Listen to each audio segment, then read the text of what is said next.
Kepada para sahabat dimanapun Anda berada, sahabat Pro NKRI garis lurus, juga sahabat yang ingin perubahan mendasar di Indonesia yang tidak bergantung pada uang asing dan asing, tetapi bergantung pada kekuatan anak bangsa yang saat ini tidak dipercaya, izinkan saya berbagi cerita.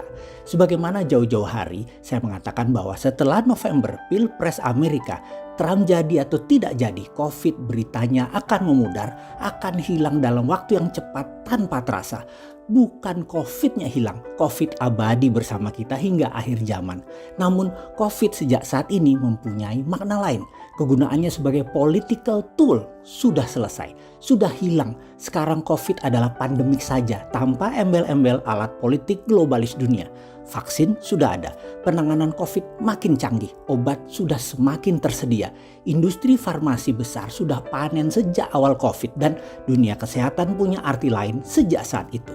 Jadi ke depan COVID menjadi sudah tertangani dalam tanda petik dan kemudian kerasnya kehidupan kembali mulai lagi. Ke depan menjadi semakin berat, namun globalis yang panen di masa COVID ya itulah target mereka. Apa yang mereka mau sudah tercapai. Entah main apa lagi dalam 10 tahun ke depan terserah mereka. Ada pengalaman pribadi bersama ini. Bagi saya, di ujung persis Pilpres Amerika, 3 malam ke depannya saya demam. Dan di hari berikutnya saya dinyatakan positif COVID.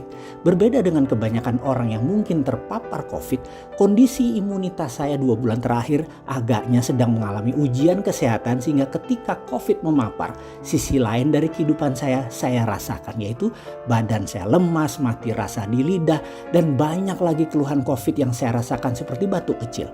Ada acara besar tepat sebelum dilakukan tes PCR swab itu, di mana beberapa sahabat saya berkumpul. Ada Pak Gita Wirjawan, ada Pak Sandiaga, ada Pak Helmi, dan banyak lagi mitra bisnis saya.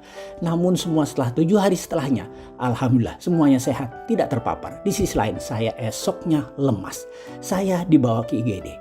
Dites bukan hanya CT torak, tapi diambil sisi lain yang tidak biasa dites, yaitu masuknya oksigen ke paru. Saya dites dengan mengambil sampel darah ke arah masuknya nadi, bukan dari arah keluarnya. Rasa sakit yang lumayan ketika sampel itu dilakukan. Cukup lama nadi saya diurek-urek. Hasilnya ternyata hanya 82% kadar oksigen yang masuk. Ini rupanya membuat saya dalam beberapa hari kemarin kekurangan oksigen, lemas, tak bertenaga.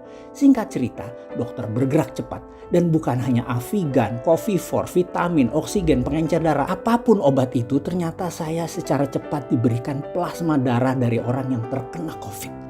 Plasma darah, iya. Saya dapat 3 ampul plasma darah selama 3 hari. Ya, saya ditransfusi plasma darah dari mereka yang sudah sembuh, yang plasma darahnya akan mengajari sistem kekebalan tubuh saya agar lebih cepat beradaptasi dan memenangkan pertempuran melawan virus COVID. Ada kalimat dari sang dokter yang membuat saya tersentak. Sebelum melakukan pemasangan plasma tersebut yang membuat saya berjanji, Pak, ini plasma dari orang yang sudah sembuh COVID. Saat ini langka sekali dan PMI serta RSPAD selalu kekurangan plasma. Maukah Bapak nanti giving back? Saya bertanya, apa itu dok? Bapak memberikan plasma Bapak ketika Bapak sembuh untuk orang lain mendapatkan plasma Bapak. Dan ini cepat sekali menyembuhkan COVID, Pak. Saya terenyuh mendengar kalimat itu. Saya bilang, saya tidak ingin berhutang pada kehidupan. Saya janji saya akan berikan plasma saya. Dan kemudian dokter menyalami saya dan berkata, terima kasih Pak. Sungguh ada banyak yang telah sembuh dari COVID, namun plasmanya yang bisa membantu sesama jarang yang mereka mau kasih. Bangsa ini bisa jadi bangsa besar kalau saling kasih, saling sayang, saling bantu tanpa pamrih.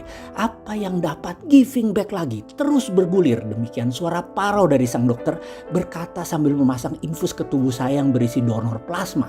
Dia kemudian melanjutkan, metode ini pasti membuat COVID hilang dengan biaya murah. Tidak semua memang perlu plasma, tapi stoknya kurang Pak, kurang sekali. Biasanya dilakukan untuk kategori yang sudah severe atau agak berat. Sang dokter berbicara dengan nada parau. Saya hanya bisa diam, saya menyadari.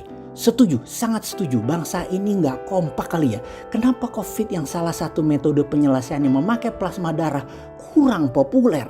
Karena jarang yang punya kesadaran memberikan untuk sesama. Padahal plasma cepat sekali membantu pasien COVID memenangi perang melawan virus. Faktanya saat ini donor plasma darahnya langka. PMI butuh, RSPAD butuh. Yang terpapar yang butuh seperti saya yang bukan hanya perlu oksigen tapi juga perlu plasma, itu banyak yang butuh. Bagi saya, peristiwa bersama COVID bukan peristiwa yang biasa, namun sangat menggugah saya. Kesadaran saya muncul akan giving back untuk menyelesaikan COVID melalui plasma. Begini maksud cerita saya. Saat ini lebih dari 380.000 orang telah sembuh dari COVID sehingga sudah memiliki antibodi. Ada baiknya memberikan sedikit plasmanya, katakan 50.000 orang saja, di mana saat ini dengan angka itu bisa-bisa musnah semua COVID dalam waktu yang cepat. Sekali lagi, tidak semua terkena COVID perlu plasma, namun kalau ada plasma tersebut akan membuat lebih cepat lagi penanganannya. Benar deh, COVID adalah contoh apakah bangsa Indonesia bangsa yang besar. Penanganan COVID dengan plasma adalah salah satu contoh giving back yang keren. Membuktikan dengan kekuatan sesama anak bangsa, kita selesaikan COVID, kita tuntaskan COVID. Sahabat, di penghujung informasi ini kepada sahabatku yang telah memberikan donor plasmanya sehingga saya sembuh, saya ucapkan ribuan terima kasih. Pastinya saya tidak kenal Anda, tapi setidaknya telah membantu menolong saya. Saya bergetar mengucapkan syukur kepada tim dokter dan perawat yang dengan sigap membantu saya. Juga sesama tenaga kesehatan yang menangani COVID di seluruh Indonesia. Saya doakan terbaik pahala buat Anda semua. Sebagai bakti saya kepada sesama, walaupun sederhana, saat ini saya sedang mengantri untuk menyumbang plasma darah saya. Pasti banyak yang butuh sedikit giving back saya ini. Melanjutkan legasi mendonor kepada sesama. Karena kita semua bersaudara. Akhirul kalam, terima kasih sahabat semua yang berkenan menyebar informasi ini. Betapa pentingnya plasma disumbangkan dari mereka yang telah sembuh. Indonesia menang COVID.